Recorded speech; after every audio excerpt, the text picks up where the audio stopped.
Rodolfo, eu queria que você falasse um pouquinho, colocasse um pouco para a gente as suas perspectivas sobre a proposta americana. Parece que a Ucrânia já falou que aceita, né? Mas a gente não vê até agora, até o momento, e os debates estão acalorados, nós não vemos nenhum posicionamento da Rússia. A gente queria a tua análise. Que o pessoal ficou o dia inteiro me perguntando, eu falei, espera o Rodolfo vem, vocês vão ouvir ele aí. Bom, vou falar no aspecto militar. Militarmente, não há o mínimo sentido para a Rússia aderir a essa proposta de cessar-fogo. Primeiro que sofreu o maior ataque massivo à sua capital para alvos civis desde a Segunda Guerra Mundial. Então, isso tem um componente político interno e social e psicológico muito sério. Segundo, está com a iniciativa operacional ofensiva em andamento, com vantagens comparativas no aspecto estratégico e também tático operacional.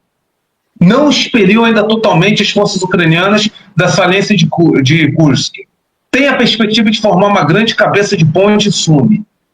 Está retomando a iniciativa operacional no eixo de Kharkiv, principalmente para controlar um grande objetivo estratégico, que é a margem esquerda do rio Oskol. Está sofrendo contra-ataques sérios ali na região de Toretsk e também ali no eixo oeste da direção Pokrovsk e no eixo norte, em Shevchenko e Dakhne, que a Ucrânia resolveu despejar em Toretsk 2 brigadas e uma massa crítica lá de mais 3 brigadas nesse setor. Aí está lá com batalhas renhidas lá nos quarteirões, estão perdendo muita gente, os ucranianos, né?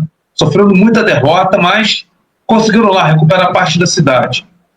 Então, qual o sentido, tendo essas necessidades táticas tão prementes, de aderir a um cessar-fogo, sabendo que a Ucrânia não vai cumprir com esse cessar-fogo? Não vai cumprir. E outra, que é um regime instável, que precisa trabalhar pela guerra do último ucraniano. Sabendo que ao longo de 30 dias, com uma paralisia do teatro de operações, os ucranianos vão preparar uma ofensiva em algum ponto fraco do fronte. Podem ter certeza. Ou um mega ataque. Então, militarmente, não há o menor sentido para isso. Segundo ponto, politicamente, vamos lá. Politicamente, existe problema para o Kremlin de aderir a um cessar-fogo agora por causa desse ataque de ontem, repito, que impactou muito a sociedade russa.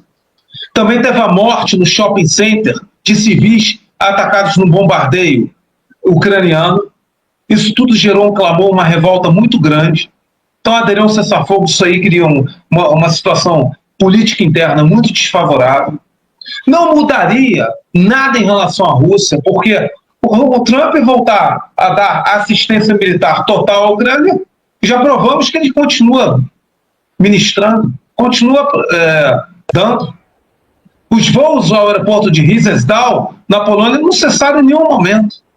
E provamos aqui que esse ataque foi de ontem, né, de drones a Moscou, foi totalmente gerido e planejado por toda uma constelação de satélites e sistemas de reconhecimento dos Estados Unidos e da OTAN. Então, não tem, até politicamente, uma situação muito sensível. Muito sensível. Outro ponto, isso vai gerar uma desmotivação e uma certa letargia de forças que estão em avanço. Vamos falar do aspecto econômico. O cessar-fogo não vai resolver os problemas econômicos da Rússia. Não vai. Não vai haver o levantamento das sanções bancárias, que é o que mais incomoda. Ou do teto do petróleo, que nem incomoda tanto. Não vai. Porque, primeiro, várias dessas sanções norte-americanas foram aprovadas no Congresso Nacional em leis. Trump não vai mandar um projeto de lei para revogar parte dessas sanções mais draconianas que Biden aprovou no Congresso norte-americano. Mas não vai mesmo. Algumas podem ser por ordens executivas, mas as grossas, as mais volumosas, as mais impactantes, passaram pelo crivo do Poder Legislativo norte-americano, do Congresso norte-americano.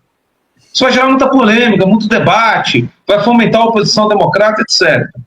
Então, qual é o problema hoje que a Rússia tem econômico? É mais um problema interno, de inflação de custos, por causa justamente de expansionismo fiscal, etc., e que a inflação de custos que acontece no planeta inteiro, não é só lá. O Brasil está passando, União Europeia nem se fala, Estados Unidos, e a inflação está em torno de 9%.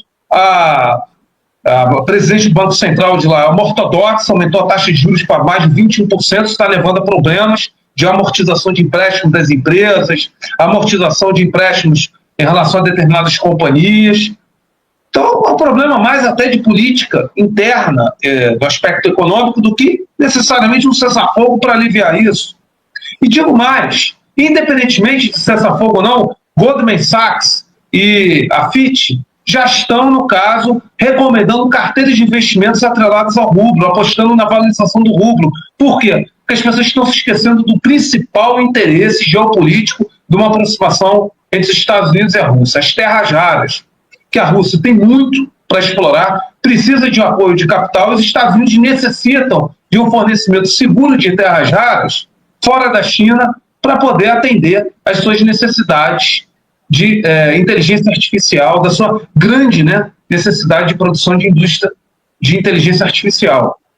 O grande detalhe dessa aproximação é geoeconômica.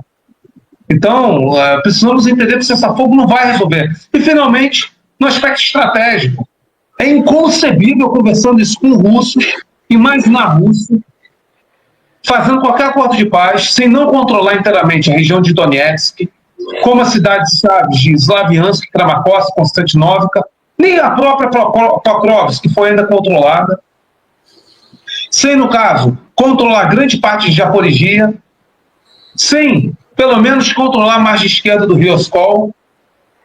Então, eu estou falando de vários objetivos políticos e estratégicos que sequer ainda foram definidos. E outra, a Rússia sabe que para um acordo de paz baseado nos acordos de Istambul, que tem o reconhecimento da Crimeia, o reconhecimento agora do Donbas, a neutralidade, não vai dar certo com o regime de Zelensky.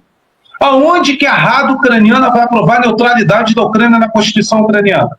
Aonde que o Zelensky vai aceitar a limitação da capacidade de combate da Ucrânia meramente para propósitos defensivos? Aonde que vai ser aprovado no parlamento ucraniano a proibição de bases militares estrangeiras na Ucrânia? Então é absolutamente inviável esse acordo de paz. Não vai. E o Kremlin sabe que o Zelensky não tem como aderir a qualquer acordo de paz de longo prazo. E o Zelensky não vai reconhecer Crimeia, não vai reconhecer o Donbas como russo. Não vai. De jeito nenhum. Então, é importante aqui destacar que não podemos ficar aderindo às narrativas que parece que Financial Times, The Economist estão lá no Kremlin, já sabendo tudo o que vai acontecer. Não podemos nos precipitar.